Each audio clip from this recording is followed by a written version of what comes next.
So this is not about a statue, this is not about a one-time big event, this is a movement. The idea is to bring back spiritual process as a science, not as a philosophy, not as a belief system, not as a religion, but as a science. We want to put out 112 varieties, choose.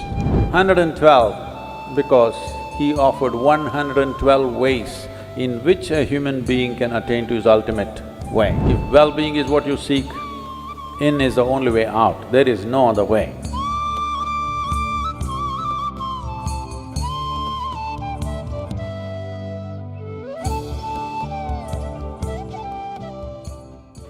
I wanted to know, did this figure come into your mind? I mean, he's so gorgeous. How long did it take to give him such a beautiful face, and did you envision it in your mind? I think I took about 2.5 years to design the face because it was clear in my face what should come out of the face. What should come out of the face is this. Tell me if it is coming out of this face according to your perception. What I wanted was, I wanted the face to represent a certain sense of equanimity. That's one thing, stability and equanimity. At the same time, it should represent a certain sense of exuberance. It must also show that it's a focused, aware kind of face. At the same time, there is an inebriation. What do you think? Does he exude all those things or no? You can tell me honestly, no problem. Absolutely. Very, very well said. So there is exuberance, there is equanimity, there is a certain drunkenness, there is a certain meditativeness. This is what I wanted in the face, so in my mind, because I had no brains, I had just lot of space. Why would you say that? No, because that's why I can create things. I don't have Clutter. memories. Memories are there, but they don't come up on my mind. My mind is an empty screen most of the time. When I kind of visualize something, initially we thought we will create a full image. We created full images in models, in computer models, and also real-life models like in cement and other things we tried to do. None of them looked like the way I wanted them, because this is what Adiyogi is, that he is absolute exuberance, at the same time equanimity. He is a householder, he's an ascetic. He is a dancer and he is still. So these qualities kind of crystallized in my mind in a certain way. And it took about 2.5 years for me to get it down into a computer screen or on a paper. But our boys, hats off to them, they delivered him in 8 months. Sadhguru, so you have built such a huge Adiyogi statue at your ashram, and whoever visits that place are in awe of that particular statue. So do you think nowadays, in the current scenario, things has to be done in a mass scale to get noticed? Size. Yeah. See, what is big and small is according to people's perceptions. All the people in the yoga center, they say, Sadhguru, we should have made it little bigger, it's looking so small compared to the mountain behind. So what is small and big is always people's perception. But there is something called as visual impact. Of all the 5 sensory organs that you have, of seeing, hearing, smelling, tasting and touching, tell me if I tell you, suppose I'm going to take 4 of these away from you right now, which one would you like to keep? Just the nose or just the tongue? What would you like to keep? This is an option. 4 you have to lose, 1 you can keep, which one will you keep? Eyes, of course, because of the 5 sensory impacts that you have upon you, visual impact is the largest impact for you right now.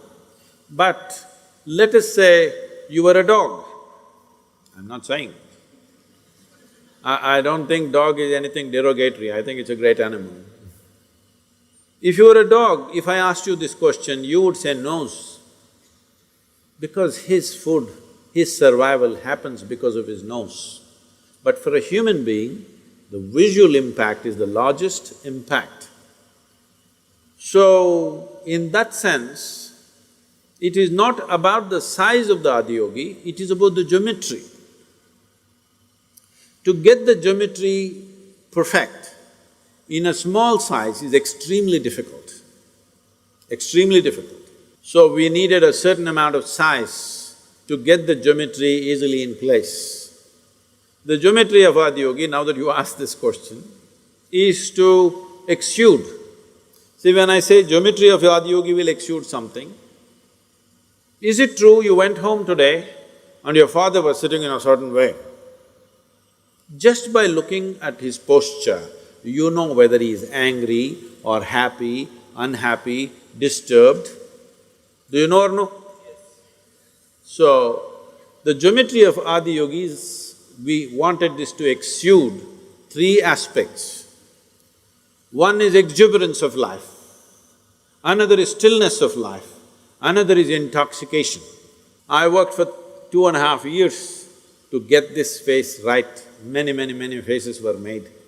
Then we decided we need a certain size, and that size became over 80 feet. When it became over 80 feet, then we thought the number also has to have some significance. So we went for 112 feet because Adiyogi, when he propounded the ways, the different ways in which a human being can attain to their highest possibility, he gave 112 ways.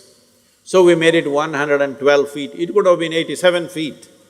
But I thought if you're going 87, what is the problem? We'll get it to a place, a number that he likes. So it became 112 feet, but we wouldn't have been able to achieve the geometry of what we wanted in less than 80 to 90 feet, it wouldn't be possible. That's why it's 112 feet. This Adiyogi statue is in the process of getting ready. The idea is not to build Adiyogi fan club. The idea is to bring back spiritual process as a science, not as a philosophy, not as a belief system, not as a religion, but as a science. As there is a science and technology for external well-being, there is a science and technology for inner well-being. Did Adiyogi look like that? That's not the point. Is he an inspiration for you to turn inward? That's all the point. 112 because he offered 112 ways in which a human being can attain to his ultimate way. 112 ways, 112 chakras which manifest in the physical body. To make subjective sciences part of everybody's life, that yoga is not an instruction, it is something that you live with. This has to become part of the world, because in search of human well-being, we've done all kinds of insane things on this planet. But human well-being is one thing that's not happened, everything else has happened. Because if well-being is what you seek, in is the only way out, there is no other way. Human longing to somehow break the boundaries of their body,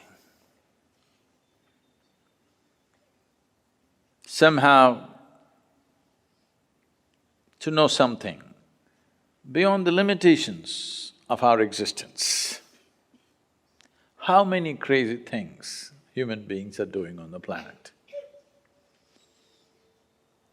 How much trouble they're buying in their life just to have a little enhancement of experience. They even got married.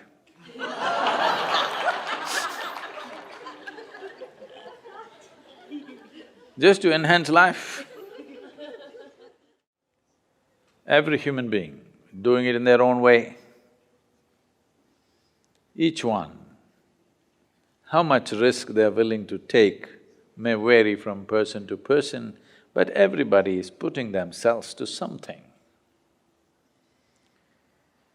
It doesn't matter.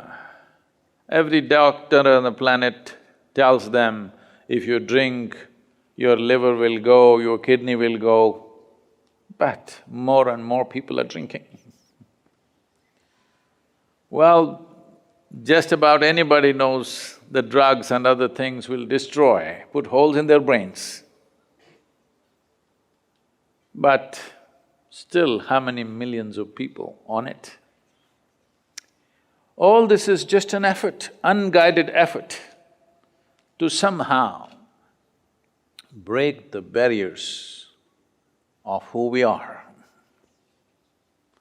How many beautiful human beings, how much talent, how much competence has died early on this planet because of this wild effort, unguided, misguided effort. There was no guidance to tell them, this is the way to break it. Effort, intention is great. But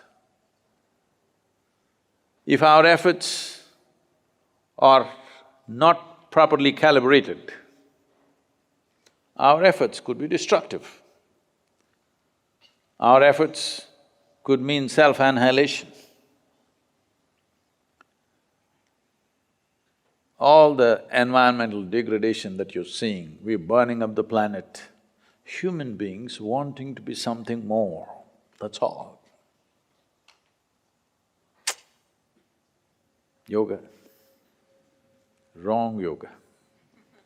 I wouldn't even say wrong yoga, wrong approach to yoga. Because it doesn't work. You're doing it in a way that it doesn't work.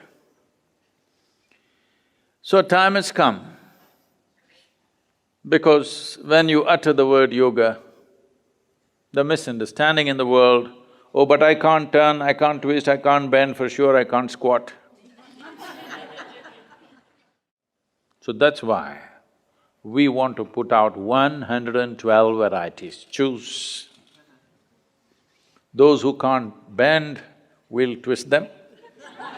Those who can't twist, we'll turn them backwards. Those who can't squat, we'll make them stand upside down. Those who can't do any of those things, we have something else for them. For every kind, for every creature, a certain yoga. For everyone, a method. The coming of Adiyogi, I don't want this to be just a statue, I want it to come alive. So already the process is on, the consecration. Hope my body holds up. And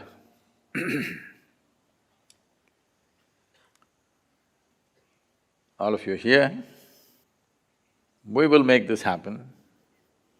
The Yogeshwar Linga will reverberate, Adiyogi's face. I think we took over 2¼ 2.5 years to design the face, but our teams have set it up in 8 months.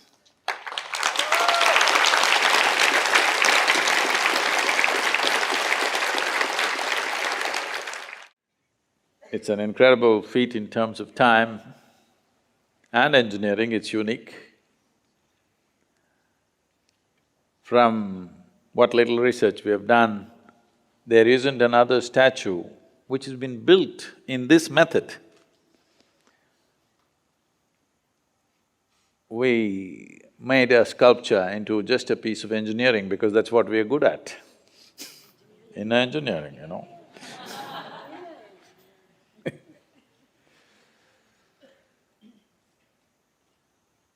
So this is not about a statue, this is not about a one-time big event, this is a movement. It's been on, but we will launch a mega movement across the world in the coming years to ensure that everybody has a logically correct and scientifically verifiable process for their inner well-being. This is the fundamental shift that we want to bring about. That is, for human well-being, instead of looking up, you turn inward. This shift needs to happen in the world. As long as they're looking up, there's going to be a fight on the planet. My God versus your God struggle will never go. Only if people start seeing my well-being has to be addressed means I have to turn inward. If this awareness and this consciousness spreads, only then you will see a different kind of humanity, a different kind of world where people will function in an entirely different way. This is an offering to the world. This glorious space is designed to drive this movement that human beings should understand. In pursuit of well-being, you don't have to look up, you don't have to look out. In is the only way out.